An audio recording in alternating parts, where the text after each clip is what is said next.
to your red jacket? Yeah, I guess. All right, 34 minutes late to the party. We are up.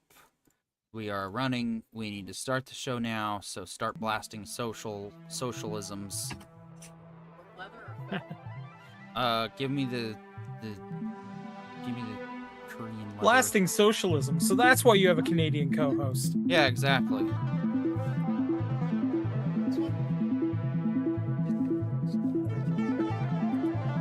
Alright, let's send out the good one.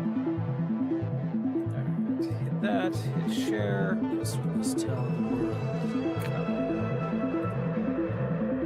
of the wonders of socialism? Yeah, I'm already doing that, bro. You disgust me sometimes.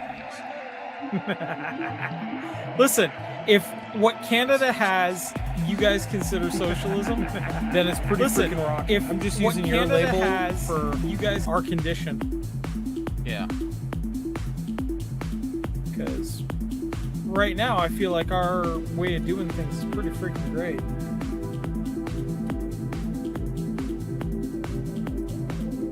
We are somehow managing to pay less for gas than you guys are right now. Which don't get me started on how I don't know how exactly that worked.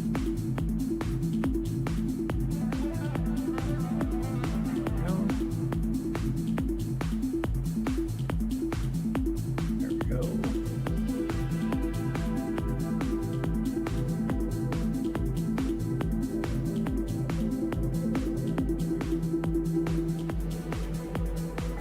Okay. Socials have been given a big giant blast.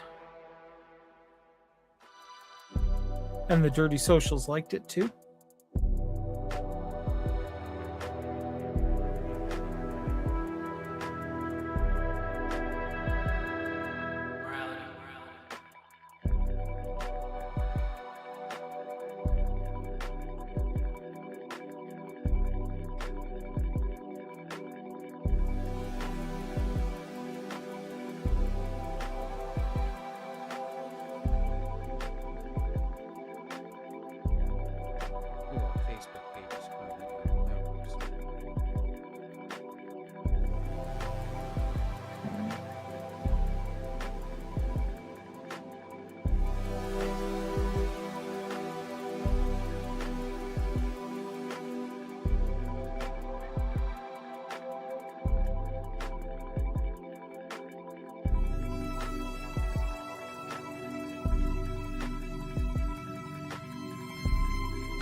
There we go. All right. So this week I'm gonna go see Mando and Grogu.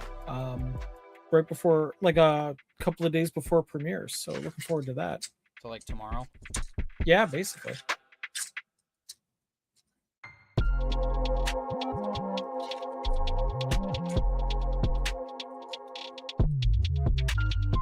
So as soon as it comes out, I will give the full report.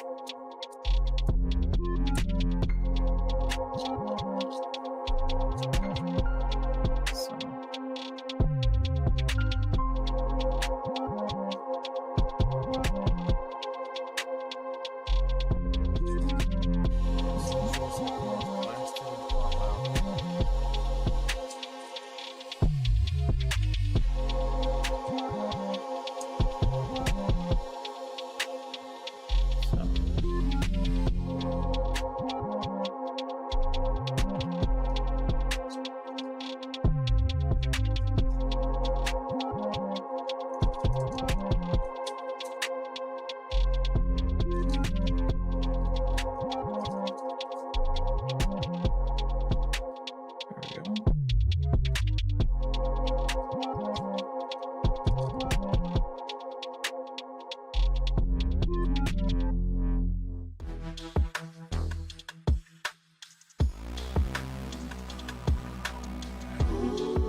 Power Ranger Donnie in the widescreen chat says, CWB, hello PD, Pollo, and all. Happy centenary to the National Broadcasting Company. Use the NBC chimes. Hope everyone is well despite the passing of Tom Kane. Yeah, it's unfortunate. Yeah, kind of sucks. Truthfully, he died in let's say 2012. He had a stroke. Yeah. Also joining the chat, wow, got to go by, says Meredith, that's this 6146. Appreciate the support. Yeah. Always nice to see you.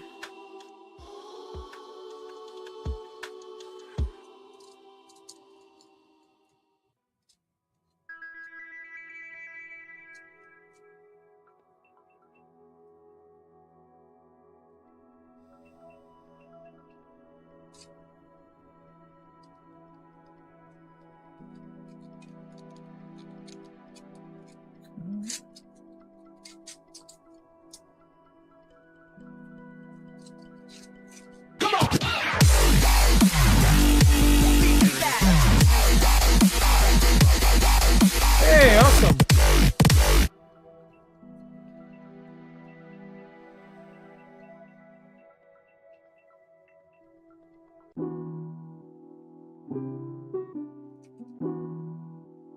Morality.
Tonight, Pollo Zapatos has decided to bail from tonight's podcast, leaving just Corio, H. Marie, and myself to tell you about For All Mankind, take a look at some of the initial reviews of Grogu, and so much more going on in pop culture. All this right now on tonight's Entertainment Information Tales Podcast.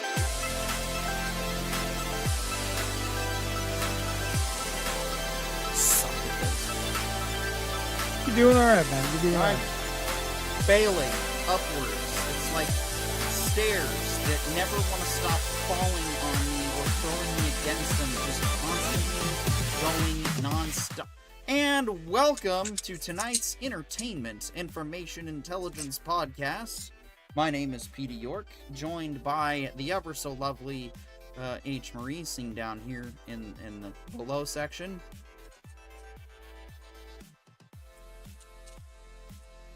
Hi. Sorry, I'm still figuring out my mics. Yes, and the cat's also walking on the computer. So Corione is also joining us from what appears to be the bridge of a Star Destroyer. Yeah, well, Tontos in the big chat saying woot. Sorry. I mean, I figured, what is that? What? every once I in a didn't catch any. What? Oh, don't do that. Don't do that. Don't what? Have fun? Listen. All right, fun is no longer allowed on the Entertainment Information Intelligence podcast. No, don't quote sequel trilogy movies. No one likes that. Oh, yeah. No one likes that. Don't worry, this isn't a Pete Hegseth podcast where I'm going to start calling you all butt munches and making fun of your moms. I promise that won't happen. I never make fun of the person I'm sleeping with. So. You did.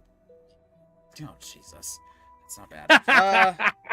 Subtle and very subtle. All right, we got Power Rangers Donnie already in the chat. We got Pollo Zapatos pretending to work tonight in the chat.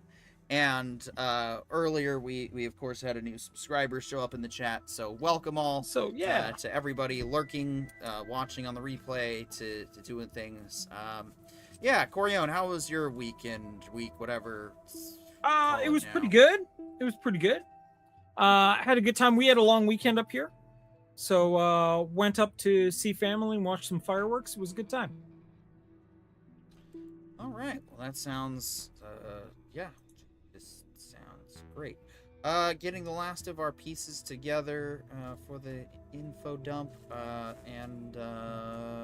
yeah. All right, there we go. So we got all of our topics. Oh, sorry to go black on y'all people, but here we are. It's back to normal. All right. There we go. Yeah, so I mean, we got some good stuff actually. Thankfully we're only reviewing For All Mankind right now on the podcast because, oh man, if there was shows to catch up on tonight, it would just be a slam-packed adventure.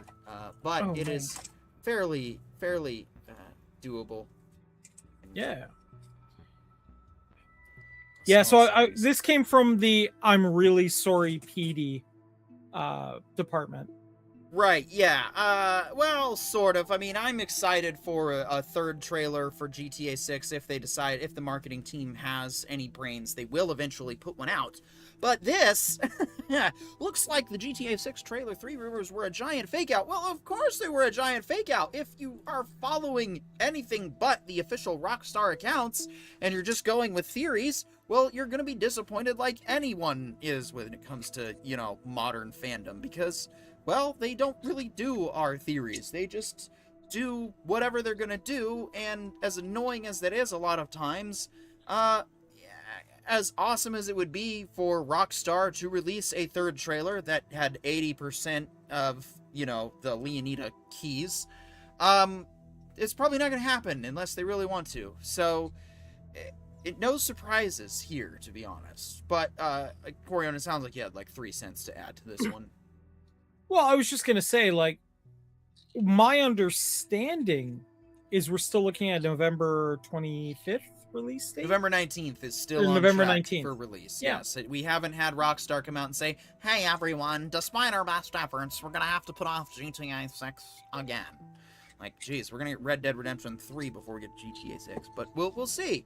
We'll see. We are in the window. We are in the home stretch. Final 6 months to, the reason I'm going to buy an Xbox Series S. Because Xbox is, making a comeback, so that's pretty cool. There we go. Yeah, but like I said, hopefully, it sticks with the proposed actual time, and if that's the case, if anything, is to be expected, you're probably looking at a pre-order mid-summer, somewhere in there, realistically, before it starts. Yeah. If we see the pre-order, that's probably when we'll see it. Yeah. All right. This next one, get your salt shakers out. Lego Batman reviews say it's the second coming of Batman Arkham. This is like saying a Lego Star Wars game is the second coming of Jedi Outcast or Jedi Power Battles or literally any any of the best Star Wars games that you can think of. Like, and I haven't even played Arkham games. I know. Throw your arrows. I'm actually an uncultured fraud piece of shit. But it's true. I haven't played any of them yet. So, as an Arkham player yourself, I'm guessing. Yeah, I've played the Arkham games a lot. Credibility restored. Yeah. The Arkham games were absolutely fantastic. I don't exactly know how they're going to pull that off in the Lego aesthetic. That's why I'm that's a very curious to see what'll happen. Ambitious thing to claim here. Fans of Rocksteady's Batman Arkham series have been waiting 11 years for a proper follow-up to 2015's Batman Arkham Knight, even though I thought they killed the Joker and closed the series. Because of that, they did. Expectations were high for Lego Batman Legacy of the Dark Knight, which is ridiculous. If you're an Arkham fan hoping that you're going to get an Arkham experience out of a Lego Batman movie, Lego Batman video game. Yeah, bro. But that said, from its very first trailer, Bat fans were comparing it to Rocksteady's Arkham games after a preview event in April. Polygon remarked developer TT Games built a whole dang Arkham game out of Lego bricks.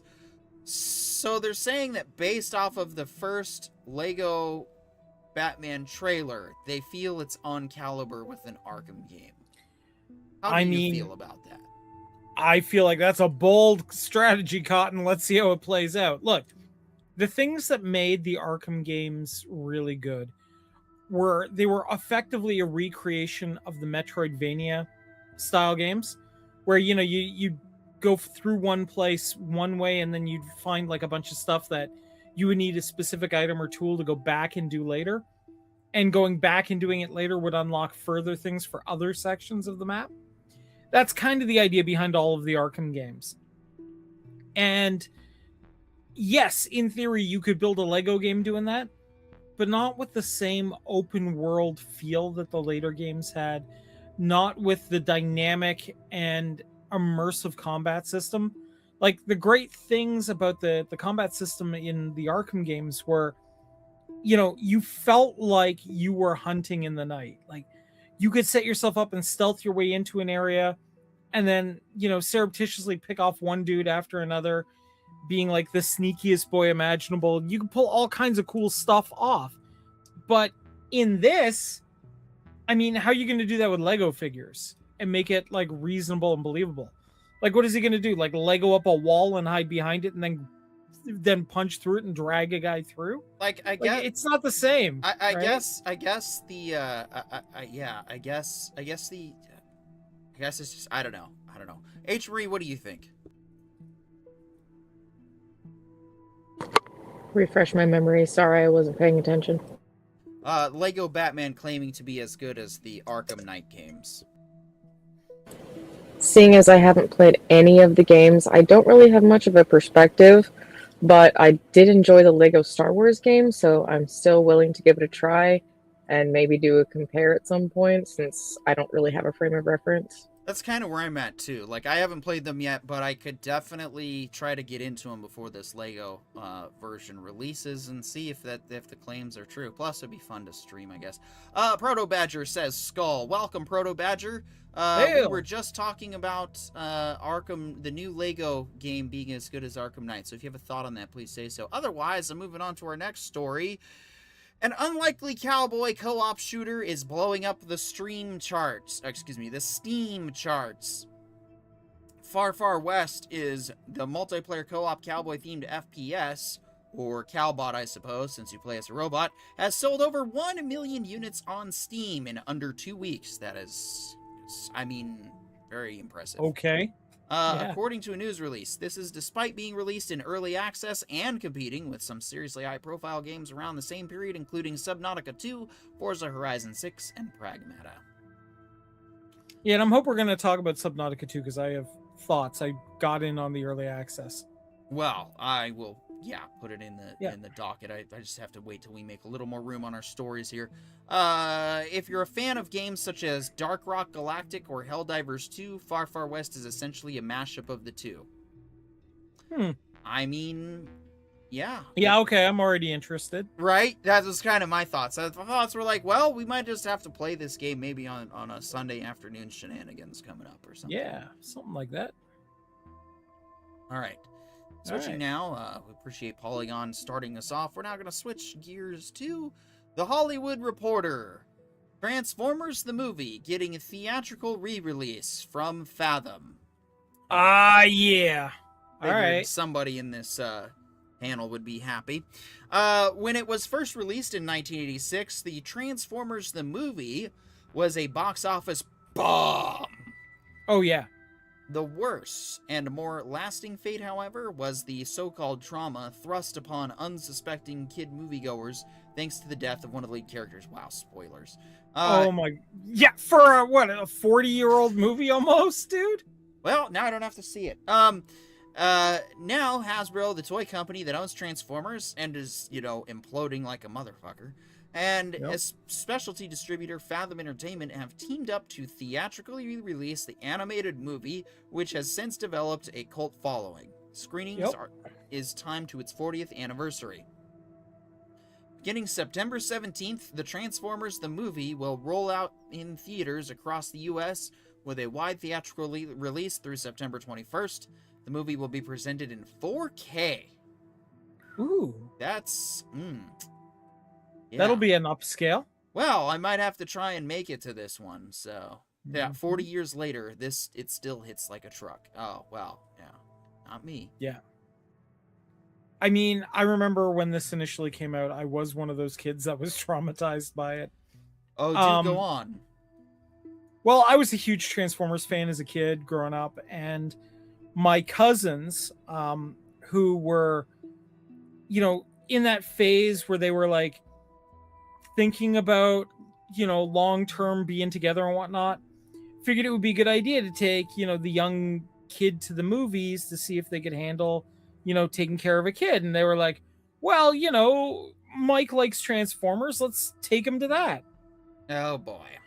Yeah, what nobody realized was Optimus Prime, the character that was like everybody's robot dad, dies in, I think, it's the first 20 minutes of the movie. Oh. Yeah. Along with about 3/4 of the original characters. All right.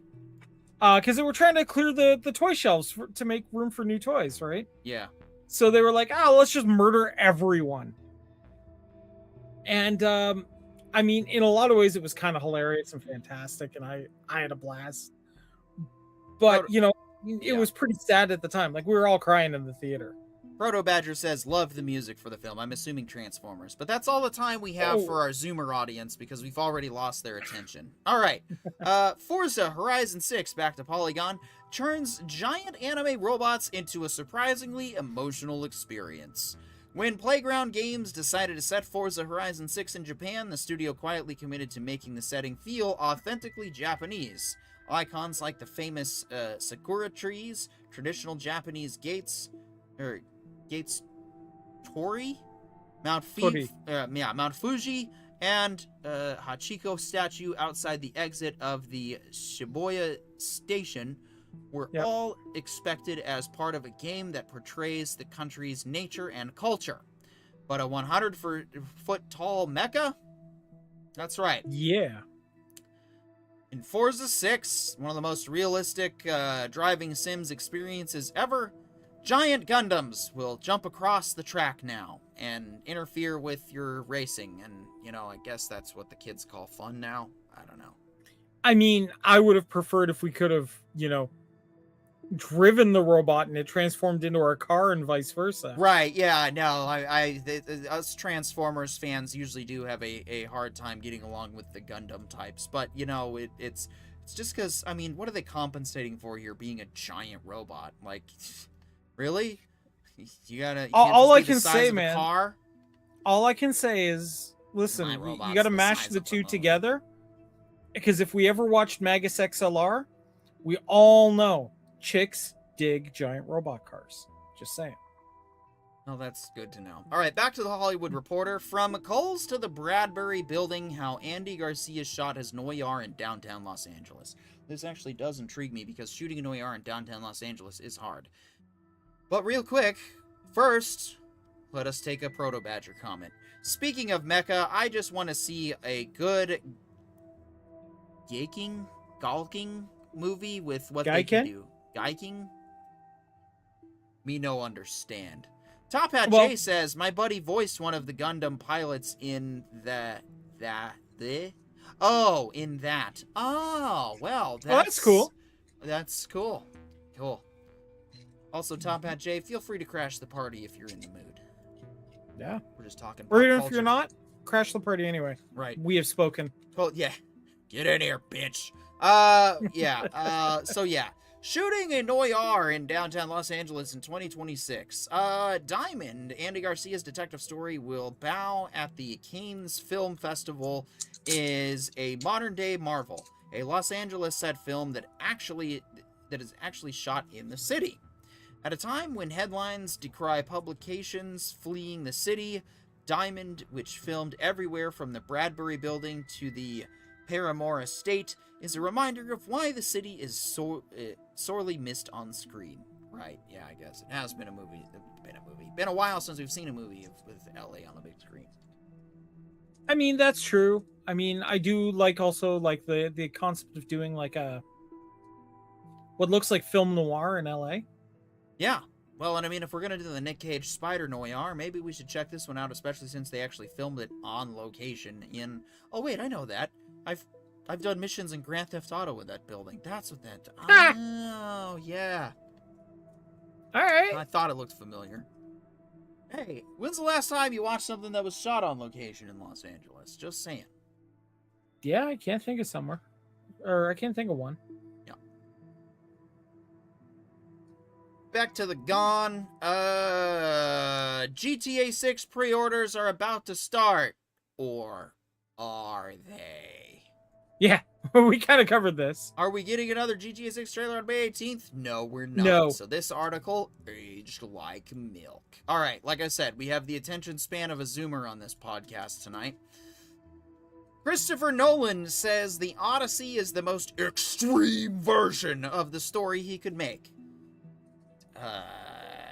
I mean, look, I'm intrigued to see what he does with the Odyssey. I mean, if anyone was going to be able to film something that is literally called the epic of Western civilization, yeah, I think Nolan's the right person for the job. I'm looking forward to seeing what he does with it, though. It's, you know, even if it flops and burns, I think the guy who did Oppenheimer and Prestige and Interstellar will find his footing again one way or the other. Oh, yeah. But first, let us take a Proto Badger comment. A live-action Robotech Gaiken is a giant robot mech from the mid-70s Japan. Oh, so this could be something that, like, fights Godzilla or something. Yeah. Director Christopher Nolan didn't want to hold anything back when adapting Homer's The Odyssey for the big screen. Talking to CBS News' Scott Pelley for a 60 Minutes interview that aired Sunday night, Nolan was asked what he believes the essential elements of his films are. I always try to have a point of view on the story that's from inside of the film, he said. So I'm not looking at the characters from 30,000 feet. I'm trying to be in the race, in the maze with them, because I want to try and give the audience a sense of what a place would smell like, what it would feel like. But you're also trying to make the most involving, the most extreme version of the story possible. Yeah, okay, I get where he's coming from. Right, yes. He told Pelley that he always approaches each film as if it were his last. Actually, some wisdom there. Yeah. I feel a real responsibility to try and get as much on screen for the audience as possible, to give the audience the fullest flavor, the fullest set of images and events that we can give them for a given story. And honestly, given, you know, movies like The Dark Knight, Interstellar, Inception, I mean, and even Oppenheimer, this all tracks. Nolan also wrote the script, adapting it from the epic poem that scholars believe Homer wrote sometime between 725 and 675 BCE. The director shared some insight into his writing process. When I'm writing, I'm visualizing the film as an audience member, as somebody who's... Alright, that's all the time we have for the Zoomer attention span. Alright, a brand new Adventure Time show drops on Disney Plus next month.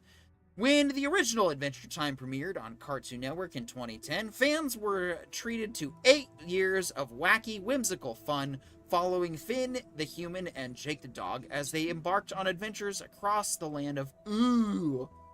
Now, after popular spin-offs like Fiona and Cake found their own success, the original duo returns with Adventure Time side quests.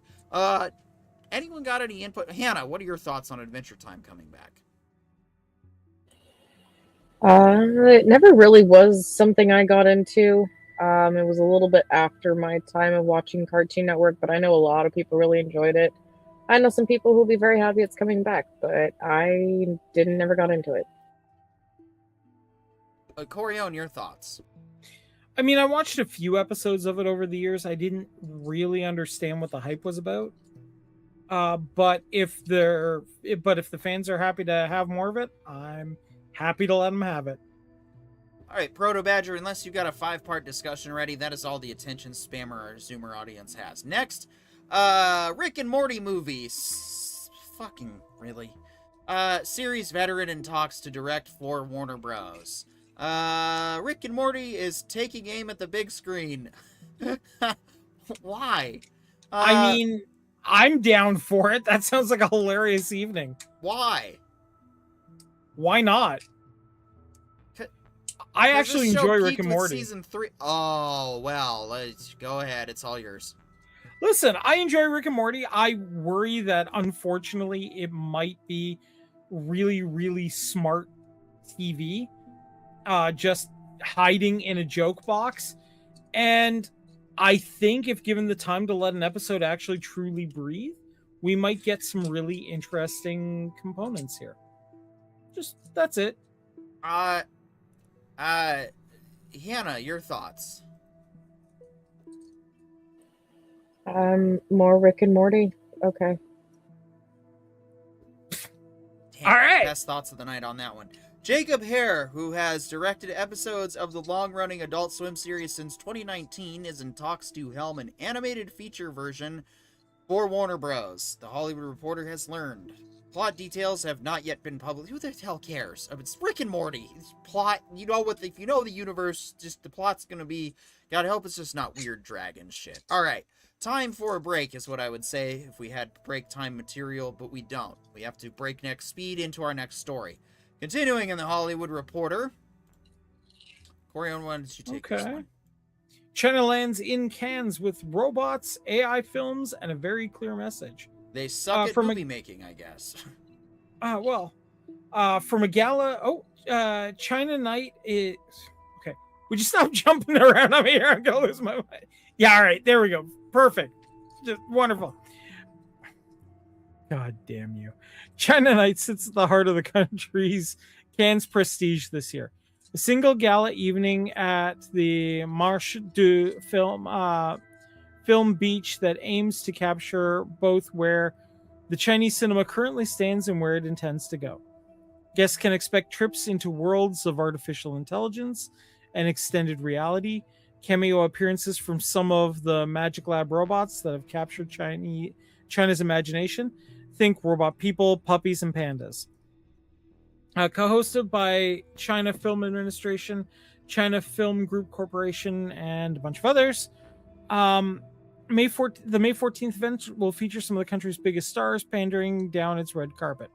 Attention will then turn to previews of up-and-coming Chinese movies, displays that tap into the country's very artistic traditions, and examples of new technology that is altering the way the Chinese audience sees cinema and how Chinese creators produce their content. Look, I will be the first to say that not every Chinese movie is for every Western audience.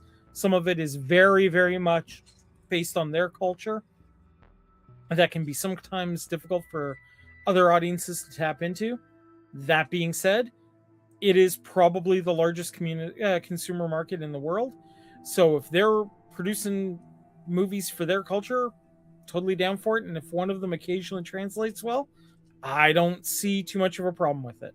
I just, I don't really see... I don't see their AI slop landing well.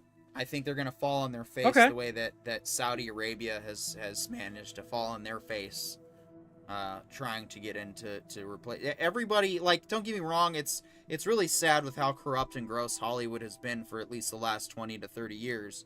But Fair. like, for what it is, nothing has actually supplanted them, usurped them. Nobody has come close. I think the closest we maybe got was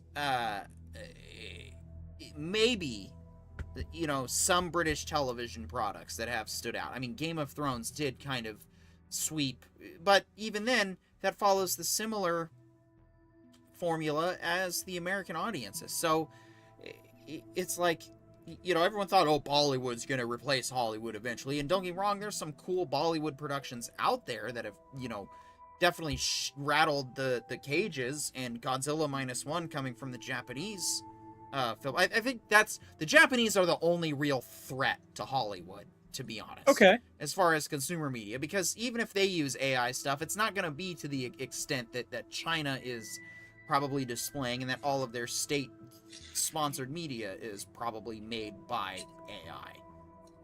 Well, let's also be fair. Hollywood has massive subsidies from your government as well. So we could Right. argue that Hollywood is state-sponsored media as well. In some cases, it has been, and it's been called out for that. So it just... Yeah. Like, here's what I would say. If their market likes it, that's great. If some of it happens to come across and resonate with local artists or like local audiences, I think that's great too. But I do think that focusing on purely AI driven work is not going to get them where they need to go. I think that if they're looking for an international market for their internal stuff, they're going to have to hit the heartstrings, and right now AI can't do that. Nope. No, it cannot. So I don't expect the Chinese Hollywood to be of any legitimate threat anytime soon. All right, back to the Gone. 8 perfect sci-fi movies to watch as a Project Hail Mary double feature. Now, I unfortunately did not get around to its theatrical re-release because life, the universe, and everything just sucks for P.D. York. But I will make it a point to watch this when it's available on streaming. We'll probably do a full thing. We might even make a special around it. That said, let's take a look at some movies. Number 8, and sorry there's no pictures here. I guess my browser doesn't want to do it. Sunshine. If you know the movie, then you know what we're talking about. Easily one of the... Yeah, I mean, it's a solid sci-fi. It has a good premise. There are a couple of, like, I want to almost call them vaguely thriller / horror elements to it, if I'm remembering the movie correctly. Yeah. And I think it works in its favor. Yeah, Sunshine is definitely one of those fatal tragedies. You know, it's not it's a more bittersweet ending. It doesn't have the it's definitely, but it is definitely worth watching. I thought it was great, and I would watch it again. Yeah. I'd probably do too. All right, E.T. the Extraterrestrial, the beloved puppet thriller by Steven Spielberg. I mean, to me, it just feels dated now. Fair. Right. Moon, which, if you guys don't know, it is also another good movie starring Sam Rockwell, with Kevin Spacey as the voice of the robot computer. From what I remember, did you see Moon by chance? I haven't, actually. Oh. We might have to put it on our summer watch list then for sci-fi movies. Okay. All right, here's one I'm not familiar with. Annihilation. What about you? Do you recognize that one? No, I don't recognize this one either. Okay. Ad Astra, I haven't seen yet, but I've been curious about it. The 2019, James Gray film. Yeah, this one was really good. That's what I heard. Oh, this was right before we started the podcast. Close Encounters of the Third Kind, I have seen. Boring movie, worth seeing at least once, maybe twice. Yeah, but I mean, I think Disclosure Day is going to be a better modern so, version. Yeah. Arrival, I did not see, but I heard was good things. And then The Martian is the last one, which was a good book. The movie... I really liked the movie. I loved the book. And watching The Martian with Project Hail Mary sounds like a great afternoon. Yeah, they're both written by the same guy. So my only disappointment and movie that I would think would have been included in all of this would have been Interstellar. But, you know, that's a Christopher Nolan movie, so we snub Christopher Nolan when we can, except You know, when he does Oppenheimer, and then they have no choice but to acknowledge his greatness. And he's going to shoot his greatness in the foot with the Odyssey, maybe. I don't know. We'll see. All right. Really, you've been hearing like bad things about the Odyssey? I have, yeah, a lot of issues with.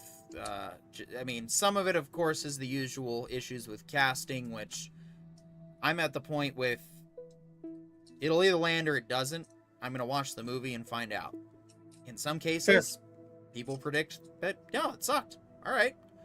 In other cases, we could be totally blindsided. This could be one of the best tellings of the Odyssey ever. Yeah. I won't know till I see it, and with it being Christopher Nolan, I'm going to take my chances. Yeah. Back to the Hollywood Reporter. James Franco is back. Yeah, cover your privates, ladies. In Cannes, well, I don't know how you actually say it. Cannes. Yep.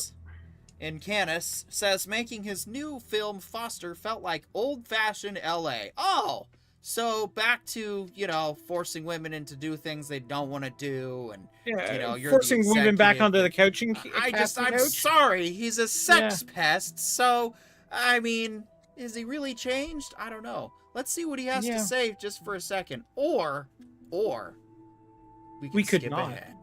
Yeah. Give fuck James Franco. Ahsoka season 2 just hit a major snag. Yeah. Now, if you've been following this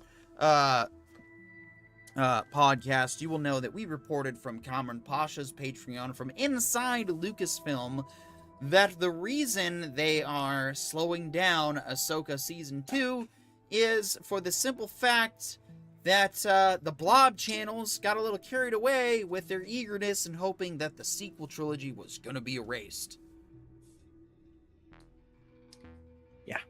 Yeah. Well, it was more that they were starting to take the opposite. Yeah, like they started pushing and building.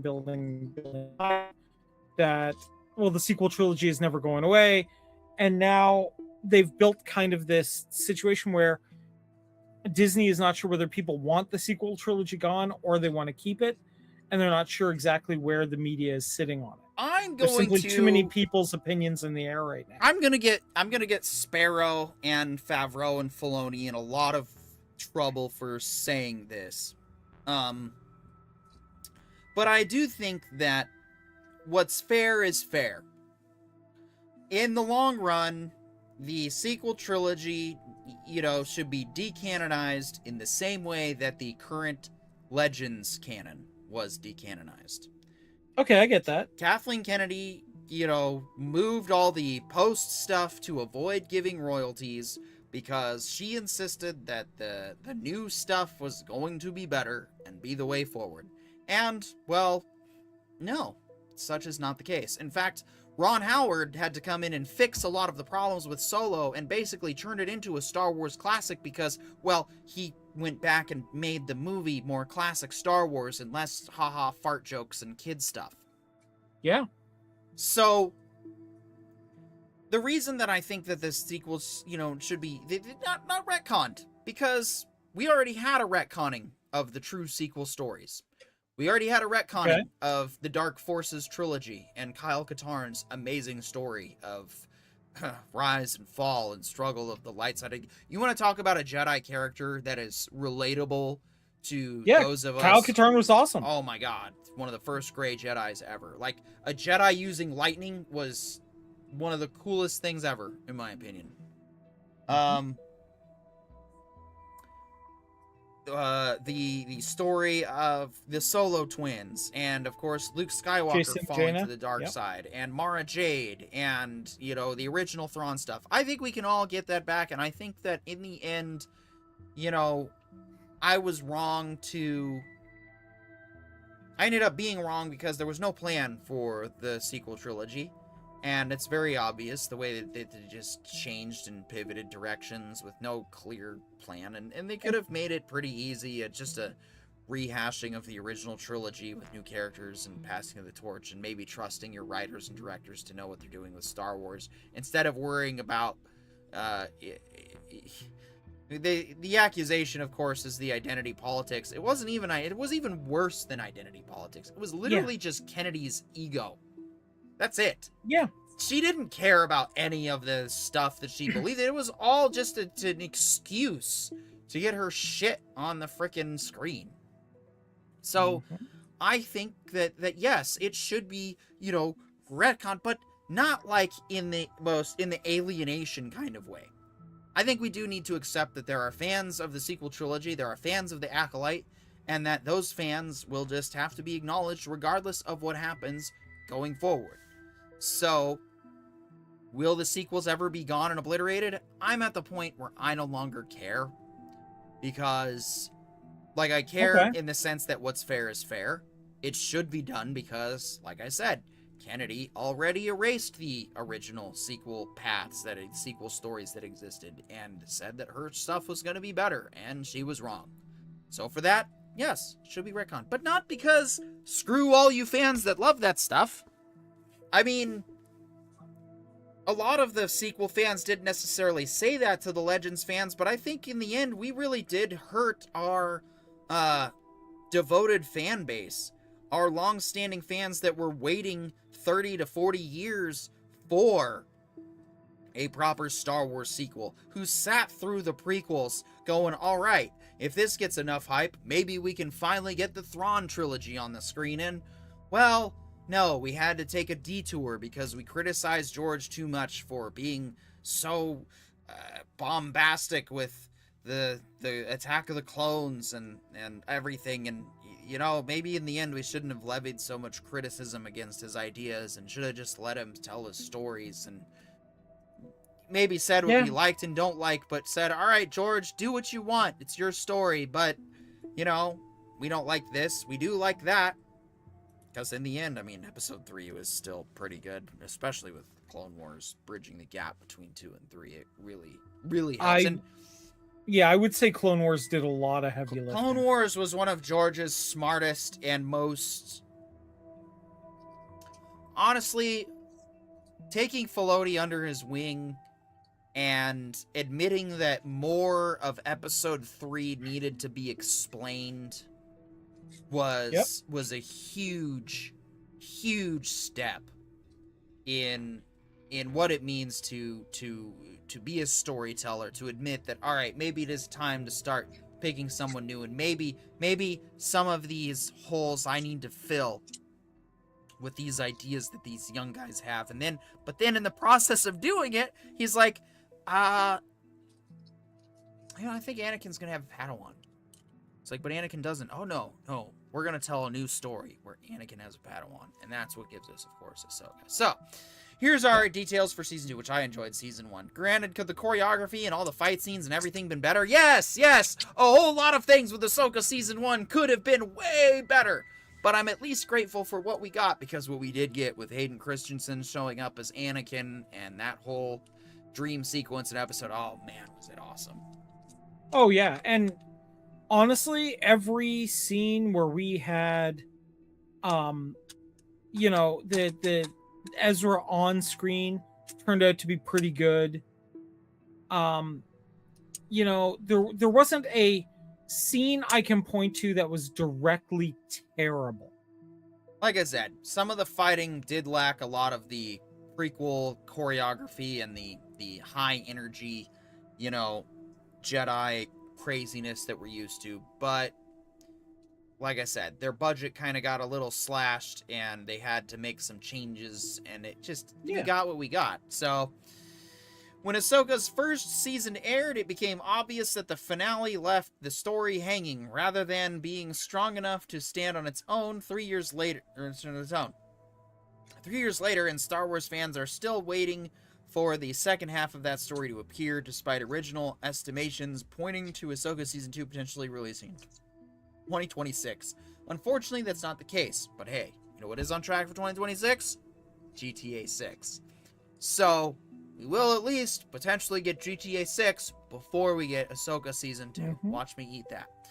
Unfortunately, it's not the case. Rosario Dawson, the star behind the titular protagonist, unveiled at Disney's upfront presentation that the series' second season is set to debut sometime in early 2027.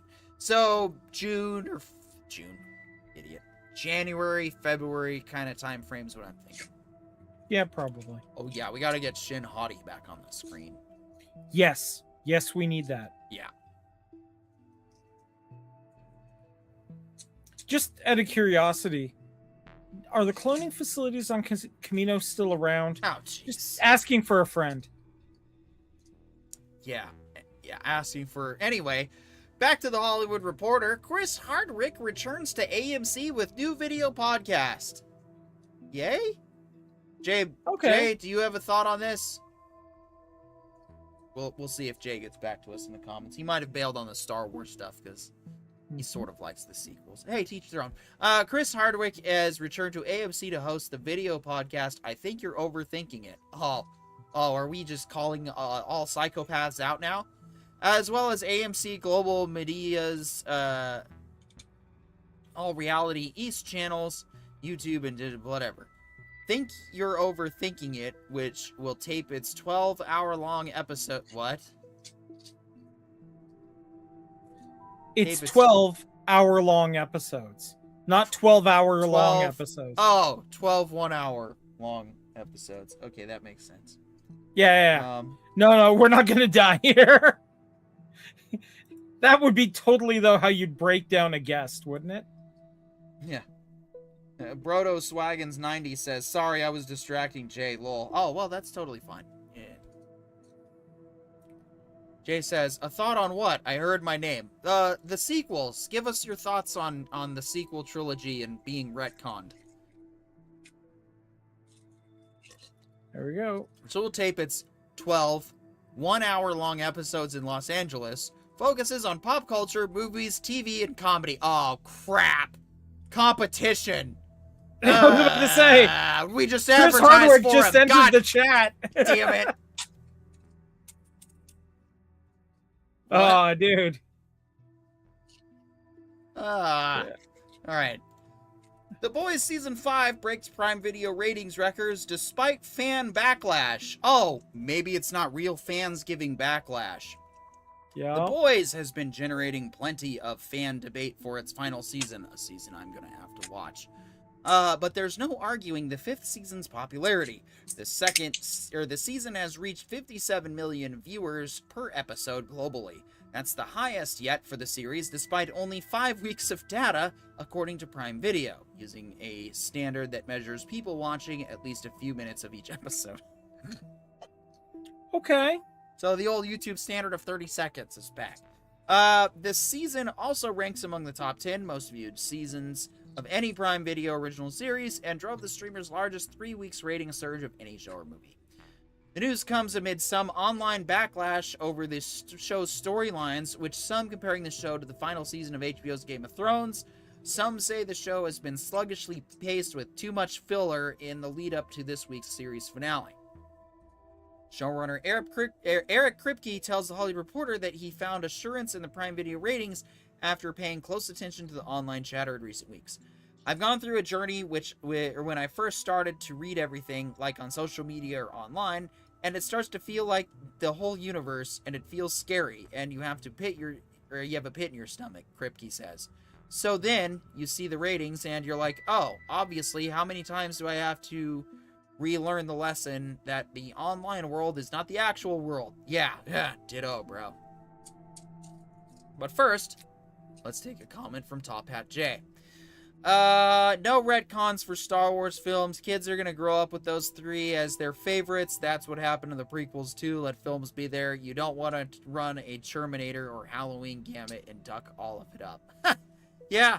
No, I mean, like I said, it's just gonna be a slow walk to moving away from it. Anyway, now The Boys has of course gained a lot of controversy because they've basically predicted this current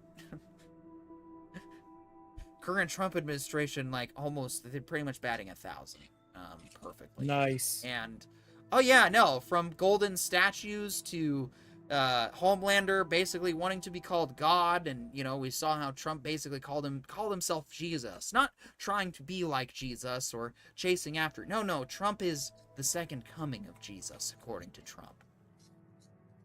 I mean, I think that puts him solely in the, well, I guess he's Christians' problems now.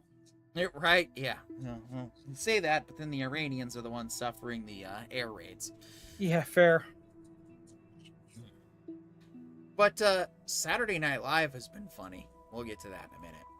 In the mean moment, Hasbro cancels Dungeons and Dragons game from Star Wars Jedi Survivor director. Huh? Yeah, so they were going to produce a new D&D game from the guys who made from the director of Jedi Survivor and God of War 3. But they decided not to pursue it from the company that did this. So they basically turned down probably one of the most successful video game directors of all time. All right. For a D&D game. Because that is just brilliant. Yeah. Yeah, no, that's totally what you should do. So, all right, Hasbro just continuing their tradition of absolute mind-numbing stupidity. Yeah. Wonderful. Lanterns gets premiere date, and guess what, guys? Set phasers to copyright infringement. We're watching the trailer. Yeah, let's hit it. This ring, it's the greatest weapon in the universe. When and if to use it, that's the whole ball game, Junior.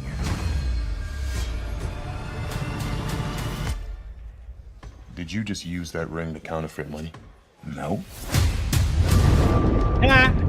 Tell me how you got it. The ring. You know how I got it. I sure as hell didn't interview for it. Oh, well, shit, maybe you should have. Power like that, shouldn't you have to work for it? I've been doing this since you were a baby. The only way you're gonna get this ring is over my dead fucking body. I think he likes me. Everybody is lying to us. You're not leaving here till we find out what they're hiding. Dangerous part of the job. You need to be fearless. How are you chosen for this? It's only one question. Are you afraid? You afraid? Are you afraid? Are you afraid? Are you afraid? Are you afraid?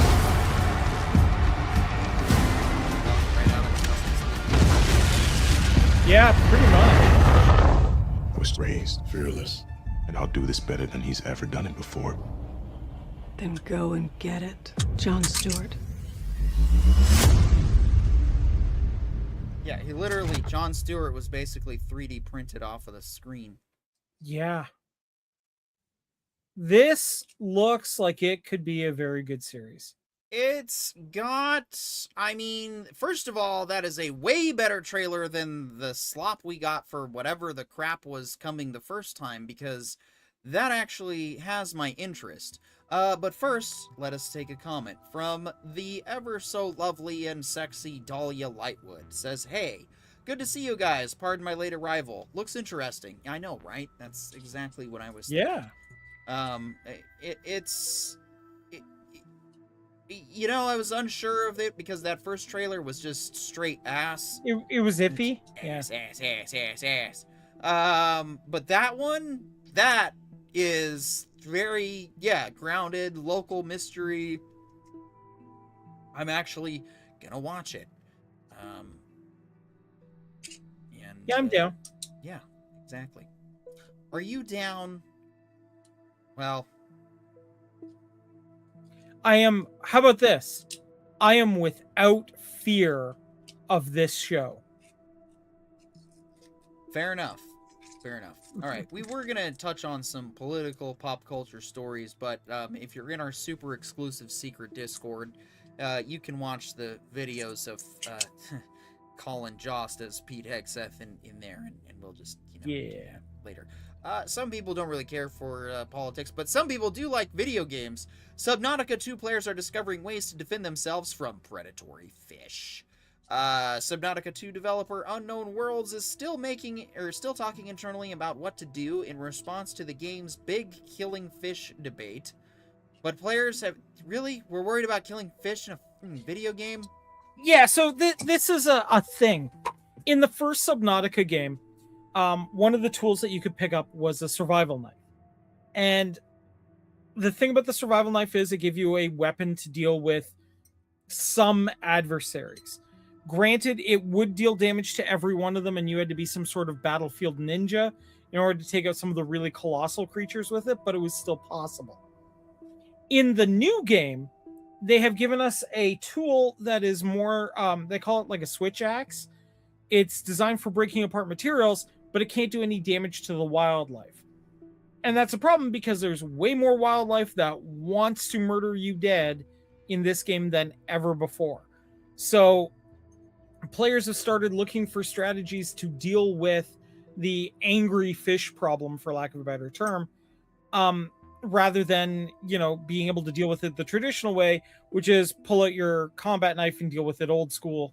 So, I mean, yes, in some ways it's made the game more challenging, but I can also see why people are like, no, bring back the knife. We need the knife. Fair enough. We gotta turn back to lanterns because we first had Brodo Swaggins in the chat saying Nathan Fillion's haircut sold this for me. Well, then you gotta go watch the latest Superman starring the Justice League movie. Oh yeah, it was really good. Yeah, because if you like Guy Gardner and you like Nathan Fillion, then you definitely need to go back. Dahlia Lightwood says, I'm not really a fan of the dark color grading, but the plot looks interesting. Top Hat J says, are you afraid? Dahlia Lightwood says, lol, yes, I'm afraid of bad color grading. I need color. Hey. We can separate you two now. Oh no, we're putting them in an arena and tossing in a Subnautica knife and letting see what happens, man. Yeah, something tells me Dahlia Lightwood's ending up on top and not in the violent with the knife way. Anyway, so predatory fish are necessary in Subnautica 2, but I guess killing the fish is really just causing it with, a problem with PETA. I mean, that's not really the reason why they did it. They did it because they were like, we want to have a game where you have to think smarter, not think, not just like knife your way through every problem. But knifing my way through every problem is like the best way to handle problems in literally every other video game. Unless I have a gun. In which case, guns are cool. Yeah. Alright. Star Wars and Powerpuff Girls star has passed. Tom Kane, the voice of many of our favorite characters throughout Star Wars and throughout animation. Unfortunately, well, really, he passed away in 2020 when he had a stroke that basically took his voice, and I guess the last 6 years was attempting to overcome that struggle, and sadly, here he is in his final days. Sadly, he could not overcome and could not return to glory like we were really, really hoping he would, and so yeah, worth making a mention. Do you have a favorite Tom Kane performance that you want to make mention, Corione? I mean, I always liked him as Professor Newtonium from Powerpuff Girls, to be perfectly honest. Yeah, and I was a fan of all of his Clone Wars portrayals, from Yoda to, the intro to, I guess, the public officers. What about you, H. Marie? Do you have a favorite Tom Kane performance? Somewhere in between both, between Powerpuff Girls and Star Wars. Fair enough. We will now quickly take a moment of silence to honor his memory. Yeah.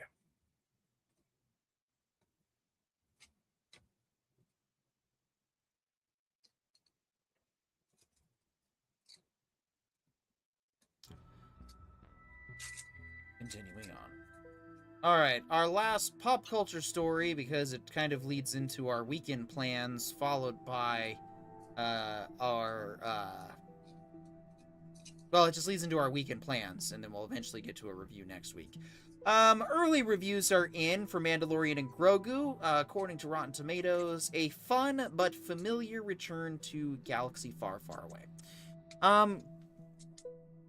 Currently, the, let's see, last checked, I think it was 58% was our critical review, so we are going to wait and see what audiences say.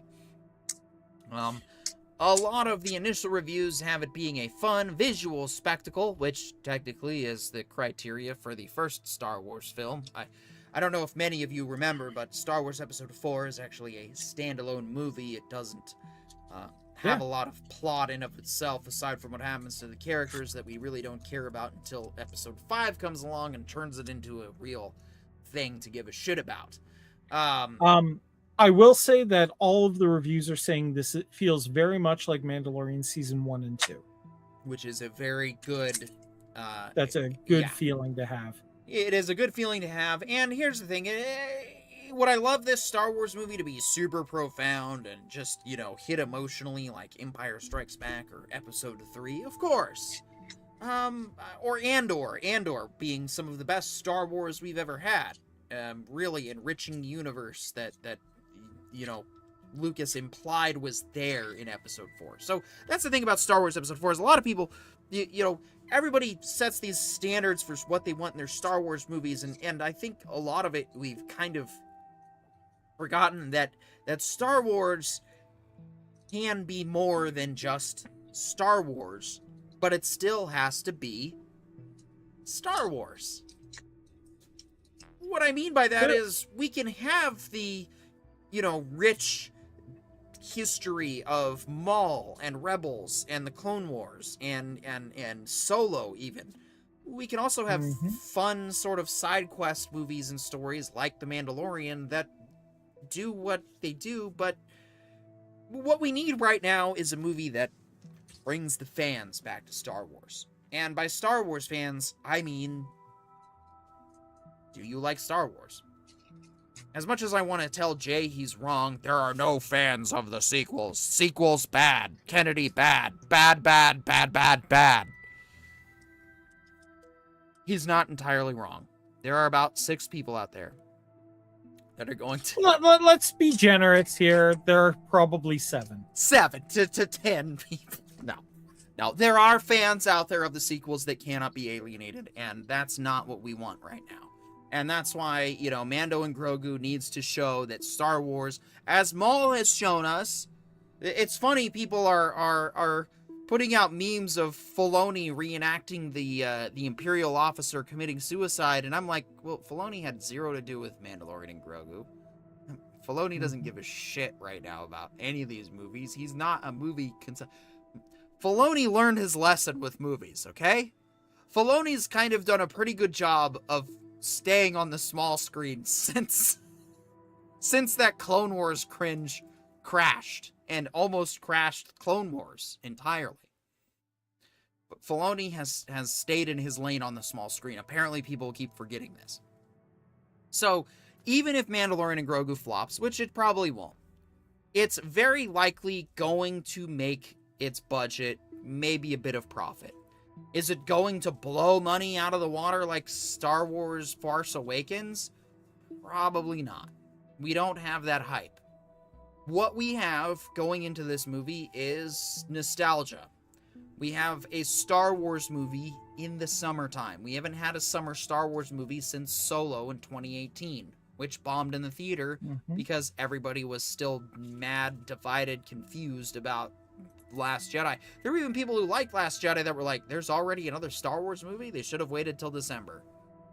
Look, I'm grateful that I got to go to the IMAX with my buddy in the Coast Guard at the time, but I do see their point. That had come out in Christmas, Solo probably would have done way better, and we probably would have had a Mandalorian movie instead of the Mandalorian TV show we got. But it is what it is. I digress. I must say that I don't know what to expect. I'm expecting that the movie will be a movie. And that's what I'm gonna do it. Dahlia Lightwood says, I am excited to see Mando and Grogu. All right, yeah. There you go. Top Hat J says, Murica, kill or nothing. Yeah, exactly. Again. Yes, exactly. Subnautica hunting. Yeah. Hunting exotic species. I should be able to kill an octopus, so I'm just saying. No. So yeah. Will this movie suck? Well, I think it's going to be a movie. And I think like I said, I think a lot of people, a lot of parents especially, looking to do something with the kids, you know, a summer movie activity. It's like, oh, well, you know, I grew up watching Star Wars in the theater, so now I'm going to take our kids and see that. So, Corion, your thoughts? Yeah, I mean, I have gotten preview tickets. I'm going to be seeing it Wednesday night, and I will have my full review for everybody as soon as I get it. But based on what I've seen, if it lives up to what I've been told, I'm looking forward to it. I just want the feeling of, you know, sitting down as a kid and, you know, being in that moment again, that kind of like, you know, what I think we're all chasing in Star Wars movies, where we get to feel that pulp cereal feel again. So if we get that, I'll be thrilled. H. Marie, your thoughts? Thoughts on what again? The upcoming Mando and Grogu film. I'm excited. I'm just hoping it doesn't all turn out to be a bunch of hype. It does look like it'll at least be somewhat sort of entertaining, but I'm not holding my breath until we go to see it.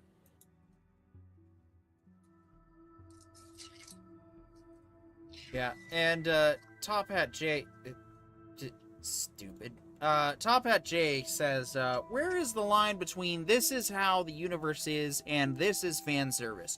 Excellent question. Something that I can spend the next 30 minutes going off on, although it'll probably just be a quick little 3 to 5 minute blurb. I think that Andor and Rogue One answer the question, because when I went and first saw Rogue One, granted I had a bunch of fan theories that I was expecting and a bunch of tie-ins into the sequel trilogy that didn't happen and blah blah blah. I felt that it was basically X-Wing porno, a nostalgia trip, and in a lot of ways at the time it is. Those characters, what do we care about them? We don't hardly know them. It's basically like a prequel to episode 4 that is basically episode 4, but them stealing the plans to destroy the thing instead of, well, just destroying the thing. I think we have to gauge every Star Wars film and weigh it against the original Star Wars movie. That is the standard of what we try to find between fan service and, you know, expanding our universe. And like I said, Andor took where Rogue One was and gave us character development, gave us a story to get excited for, gave us more depth to Rogue One. So now Rogue One exists as an amazing finale in a series of Star Wars story that shows us what Star Wars is from where any of us would be living in it. Yeah. And so I think a lot of that is what gets us the that was what was really like, even though Tony Gilroy says, yeah, I wasn't a huge fan of Star Wars or really into it as much, but I wanted to tell the story. Well, he did an amazing job because he still respected the universe. He still made the aesthetics of the environment feel like Star Wars. He didn't go and change, oh, well, I'm going to do this 25% different visual garbage because, you know, it's different now and we need modern Star Wars to look like, you know, modern Earth. No! Star Wars, Andor, still felt like a limited, lived-in universe that George had given us. And so I think that's where Andor does a great job of shining, is showing us, here's the universe, here it is as you remember it, but now we're going to bring some thought-provoking and compelling implications to this, you know, space Nazi empire. And, I mean... Yeah. That's why I think Andor is great. I think the Clone Wars is great. I think Maul is great because it all does a good job of finding those lines between fan service and this is how the universe is going to be going forward. This is what we want. and that's finding the balance between nuance and nostalgia is truly the challenge of Star Wars. Corion, did you have any final thoughts before you sign off for the night? I mean, I think you summed it up pretty good. I think that the truth about Star Wars is that at the end of the day, what we all crave from it is that magical feeling that we first got when we watched it for the very first time and got sucked into what felt like a real quote unquote world, despite the space magic and space wizards and laser swords and everything else. It felt real. It felt lived in. It felt like somewhere we could honestly go. And it was the first time we had seen that. And I think if Star Wars wants to continue, they have to recapture that magic time and again for every subsequent generation. If they can do that, Star Wars will thrive. If they can't, it's gonna fail. It's really that simple. Yeah, so I think to answer your follow-up question, Jay, Orion just kind of did retroactively there. Okay, why are we scared of Mando and Grogu? Because we're scared of them missing the mark. We're scared of them making this just another toy cash grab marketing ploy. We're scared of them pointing all roads to the sequel trilogy, or at least not giving us something that can just be different in of its own, regardless of what we find years later on. I think it's like I said, we just got to see with what Maul it gives, and really I'm more excited for Ryan Gosling's Starfighter personally. So fair. I know, yeah. Star Wars Top Gun with Ryan Gosling. Come on, guys. Come on. Hey, man, I can enjoy both, and I intend to. Half the reason I enjoyed the Barbie movie was because of Ryan Gosling. I'm just saying. So, all right. I mean, he was pretty awesome in it. Absolutely. Fair. All right. It is now time to turn to the last week's episode of For All Mankind, which apparently I watched. So, Corion, we will see you next week. See you then. Yeah.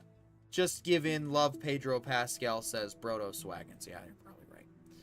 All right. For All Mankind, season 7. Oh, shit. I was wrong. It's actually season 5, episode 8, not episode 7. I'm going to have to change that in the description in like 5 months when I remember to do it.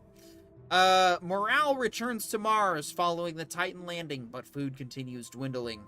Irina and Leonid inform Miles of economic and political unrest on Earth caused by the embargo and an incoming multinational force heading to forcibly retake control of Mars. Celia forms a militia of her own called the Happy Valley Corps, which Alex joins. On board with each military ship are Avery and Marcus. After the ship is detected, the rebels plan to destroy the Goldilocks asteroid's docking port. Kelly is promoted to mission commander, and the Titan crew plans to hike to the probe's landing site.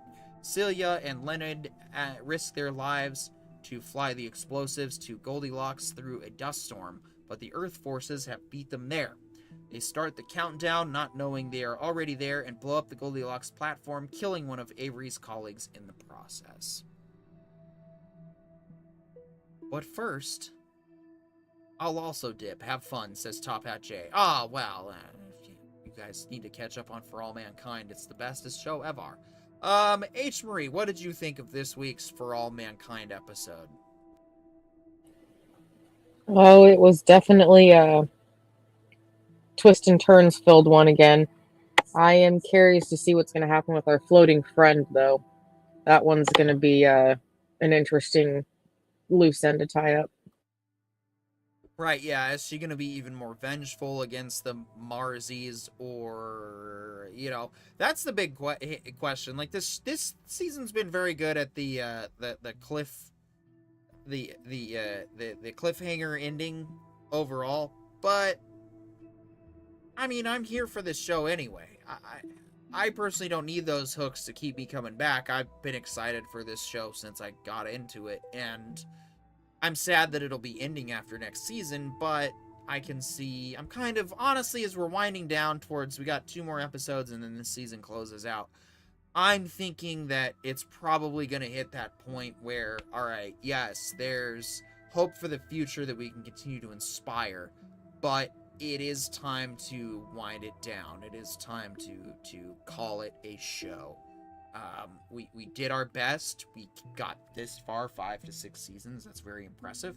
And we're just basically going to go out on our own terms. And I think that's awesome.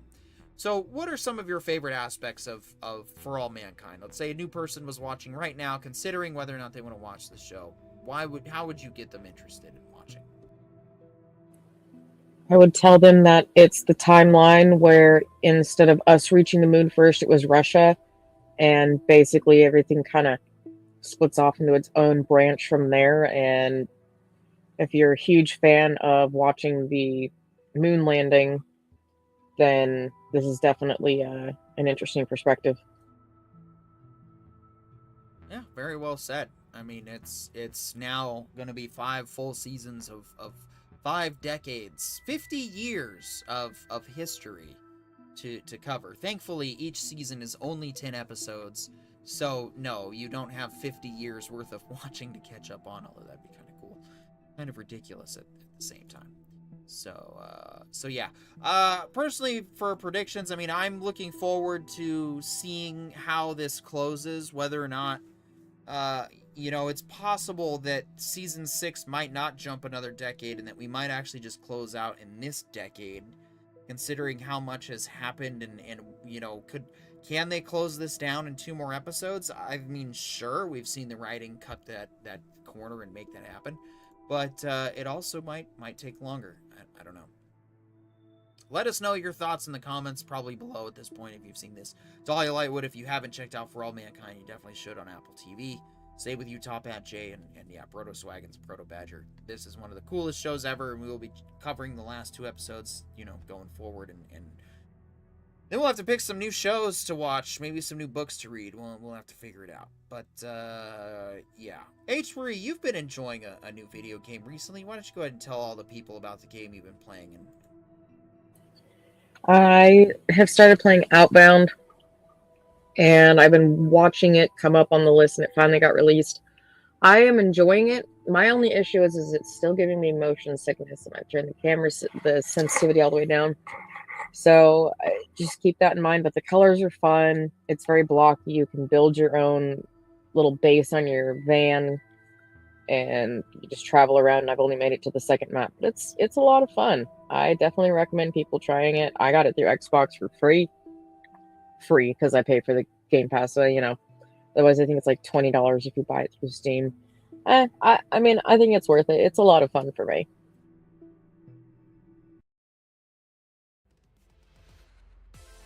all right, well, you guys heard it here from her first. Check out Outbound. I want to thank everybody for tuning in. Dahlia Lightwood, Top Hat Jay, Proto Swaggins, Proto Badger, and we had another one on the other side. I'm Petey York. We will see you next week. Good night.